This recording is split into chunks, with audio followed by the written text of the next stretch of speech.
টানা বৃষ্টি ও জ্বালানির দাম বৃদ্ধির প্রভাবে রাজধানীর কাঁচা বাজারে বেড়েছে নিত্যপণ্যের দাম।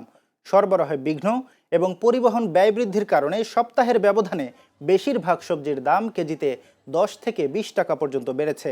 আজ রাজধানীর কারওয়ান বাজার ঘুরে দেখা গেছে কাঁচা মরিচ বিক্রি হচ্ছে 60 টাকা, টমেটো 50, গাজর 60, শসা 80 টাকা কেজিতে। বিক্রেতারা বলছেন, টানা বৃষ্টিতে বিভিন্ন এলাকায় জলাবদ্ধতা তৈরি হওয়ায় ক্ষেত থেকে সবজি উত্তোলন ব্যাহত হচ্ছে।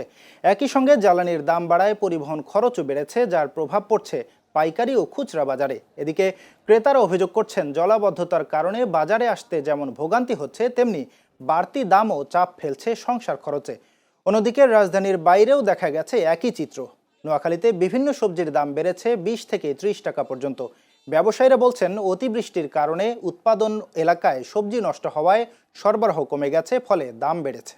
সবকিছু ঊর্ধ্বমুখী, কারণ বর্তমান বাজার যে ব্যবস্থা সেটা নিয়ন্ত্রণের মধ্যে নেই, কারণ হচ্ছে তেলের দাম বাড়াতে সবকিছু বেড়ে গেছে।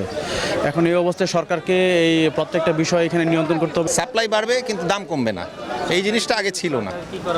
সরকারের আসলে সবকিছু তো আর সরকার করবে না, ঠিক আছে, জনগণকে সচেতন হতে হবে। শসা আজকে 100 টাকা, আম 40 টাকা, ঝিঙ্গে 70-80, ভেন্ডি 40, টমেটো আছে 60-50, পেঁপে 100-120, 70-80, করলা।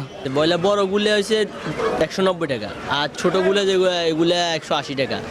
আর লেয়ার মুরগি, সাদা লেয়ার বর্তমানে 290-300 টাকা চলতেছে, আর লাল মুরগিগুলা 350-360।